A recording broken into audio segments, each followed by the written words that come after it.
Hello students, welcome to my channel bio by Kirti. मेरा नाम कीर्ति सिंह है। मैं एक बायोलॉजी एजुकेटर हूँ और अपने वीडियोस के माध्यम से बायो के छोटे छोटे कॉन्सेप्ट्स को क्लियर करने की कोशिश कर रही हूँ। उम्मीद है आपको वीडियोस पसंद आ रही होंगी। तो चलिए चलते हैं आज के टॉपिक की ओर, which is law of segregation. बेटा, इस लॉ के हिसाब से जो फैक्टर्स होते हैं या एलील्स होते हैं, एलील्स को ही मेंडल ने टर्म दिया था फैक्टर, क्योंकि उनको पता नहीं था जीन और एलील के बारे में कुछ भी, ना क्रोमोसोम के बारे में पता था। उन्होंने अपने एक्सपेरिमेंटल ऑब्जर्वेशन के बेसिस पर ये फैक्टर टर्म यूज किया था फॉर एलील्स या jeans which were discovered later on. ठीक, तो लॉ ऑफ सेग्रीगेशन के हिसाब से बेटा कि किसी ऑर्गेनिज्म में उन्होंने बताया था कि जो एलील्स होते हैं वही रिस्पॉन्सिबल होते हैं किसी भी कैरेक्टर के अपीयरेंस के लिए, और ये एलील्स हमेशा पेयर्स में प्रेजेंट होते हैं।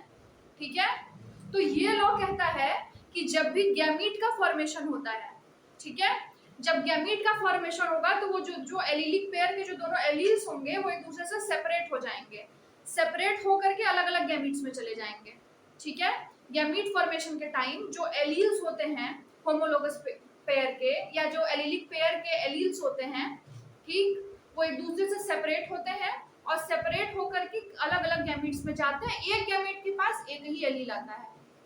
ठीक है, देखो, this law states that factors और alleles of a pair, allelic pair, यहां पर एलीलिक पेयर की बात हो रही है,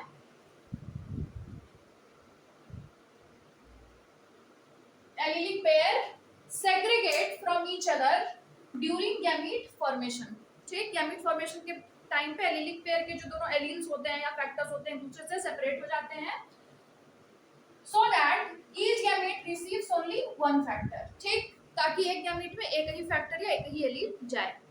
ठीक, देखो, ये एलीलिक पेयर है, जब गैमीट का फॉर्मेशन हुआ तो ये दोनों एक दूसरे से अलग हो गए और एक एक गैमीट में एक एक एलील ही गया है। ठीक, एक एक गैमीट ने एक एक एलील को ही रिसीव किया है। ऐसा क्यों हुआ? ऐसा इसलिए हुआ बेटा, देखो, अगर इसको हम ऐसे बना दें,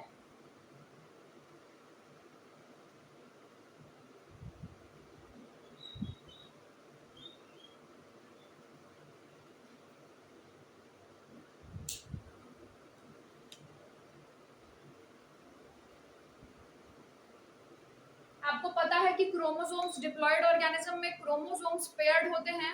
ठीक है, पेयरिंग किसके बीच में होती है? होमोलॉगस क्रोमोसोम्स के बीच में होती है, तो इसको हम होमोलॉगस पेयर बोलेंगे। ठीक, होमोलॉगस पेयर पे क्या होगा आपको अच्छे से पता है क्या होगा? सेम सेम पोजीशन पे सेम सेम जीन प्रेजेंट होता है। ठीक है, ठीक, एलील्स अलग हो सकते हैं लेकिन जीन सेम होता है। ठीक, तो यहाँ पर आपको एलीलिक पेयर मिल रहा है, इस केस में आइडेंटिकल एलीलिक पेयर है। जब गैमीट का फॉर्मेशन हुआ, गैमीट का फॉर्मेशन कैसे होता है बेटा? मियोसिस होगी और गैमीट का फॉर्मेशन होगा। ठीक, these are gametes। ठीक, तो ये मियोसिस के टाइम पे क्रोमोसोम नंबर हाफ हो जाता है। क्यों हो जाता है? क्योंकि होमोलोगस पेयर के जो क्रोमोसोम्स होते हैं एक दूसरे से अलग हो जाते हैं और अलग होकर के एक एक गैमीट में हर पेयर का एक एक क्रोमोसोम ही जाता है। ठीक, तो क्रोमोसोम्स एक दूसरे से अलग हुए, सेपरेट हुए।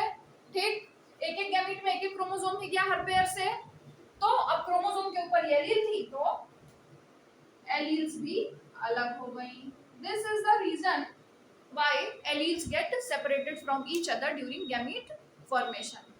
ठीक है, उन्होंने ये बताया था क्रोमोसोम के बारे में, क्रोमोसोम का सेपरेशन वगैरह ये सब उन्होंने नहीं बताया था, लेकिन ये बहुत बड़ी बात बता दी थी बिना इसको जाने।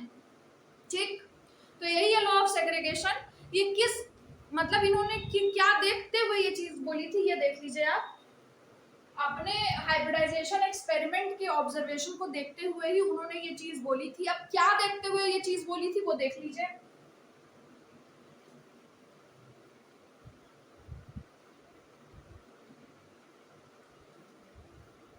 सब कुछ देखते हुए बोली थी ऐसे तो।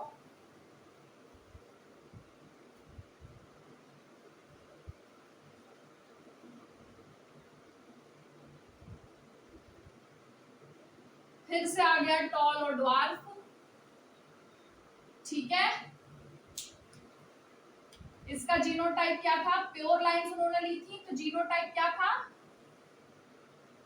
Capital T small T, homozygous dominant, homozygous recessive. Cross के बाद बेटा क्या हुआ, सारे के सारे जितने भी ऑफस्प्रिंग्स आए क्या आ गए, सारे के सारे टॉल आ गए, और सबका जीनोटाइप क्या होता था, ये होता था। ये जीनोटाइप क्यों बना, ये जीनोटाइप बेटा इसलिए बना क्योंकि इन्होंने जो गैमीट्स प्रोड्यूस किए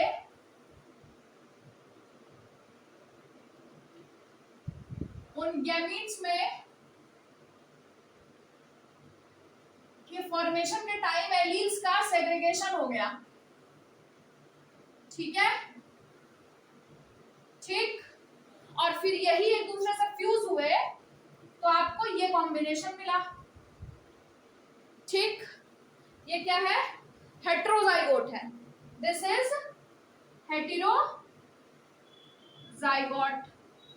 और हेटेरोजाइगोट में आपको पता है कि एक ही ट्रेट दिखता है, ऑल्दो दोनों ही एलील्स प्रेजेंट होती है, दोनों डिफरेंट एलील्स प्रेजेंट होती हैं, ठीक है, लेकिन एक ही ट्रेट दिखता है।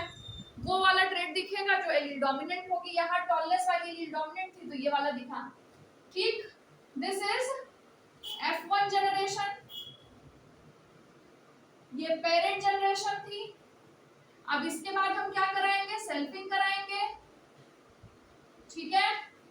सेल्फिंग जब हम कराएंगे बेटा तो क्या होगा, यहाँ पे तो जो इसके गैमीट्स बनते हैं, क्योंकि ये हेटेरोजाइगोट है, हेटेरोजाइगोट में दो तरीके के गैमीट्स प्रोड्यूस होते हैं,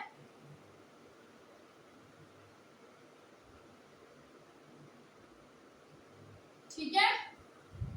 एक गैमीट रिसीव करेगा कैपिटल टी वाली एलील, दूसरा गैमीट रिसीव करेगा स्मॉल टी एलील, जो स्मॉल टी वाली एलील। इसमें क्या था, ये होमोजाइगस कंडीशन थी तो सारे के सारे गैमीट सेम टाइप के थे, मतलब उसमें सेम टाइप के एलील्स जा रहे थे।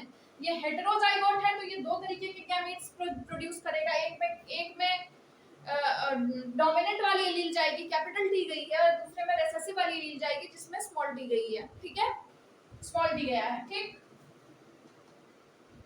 अब यहाँ पर क्या हो रहे थे, जब इसके सेल्फिंग के बाद जो ऑफस्प्रिंग्स प्रोड्यूस हो रहे थे बेटा, वो चार तरीके के थे, एक्चुअली 3 तरीके के थे।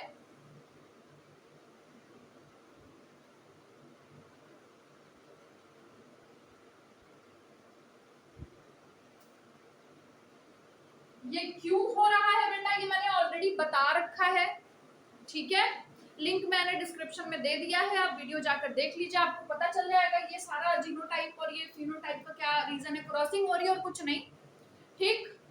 वीडियो आप देख लीजिए जाके, आपको समझ आ जाएगी, ठीक। तो ये आपको F2 जनरेशन मिली, ठीक है।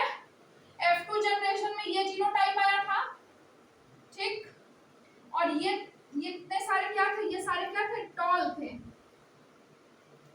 और ये बेचारा क्या था, ये वाला क्या था बंदा, ये ड्वार्फ था।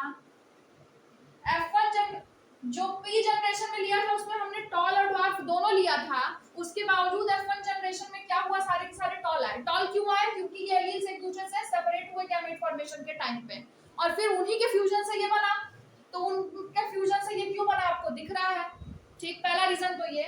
और इसमें सेल्फिंग हुई बेटा तो जितने भी पेरेंट्स थे, भाई बहन के बीच में हुआ था, जितने भी पेरेंट्स थे उनका क्या था, सेम ही जीनोटाइप था, ठीक। तो गैमीट्स भी सब में सेम ही टाइप के बनेंगे, ठीक है, सेम ही टाइप के गैमीट्स बनेंगे, ठीक।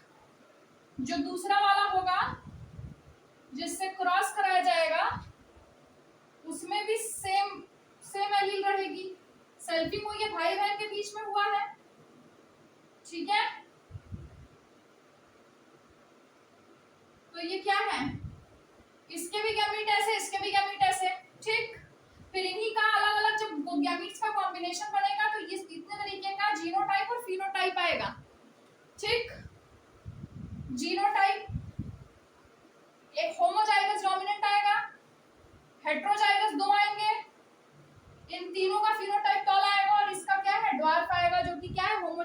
रिसेसिव, ठीक। तो ऑल्दो यहाँ पर जो ये वाले F1 generation, this was F1 generation,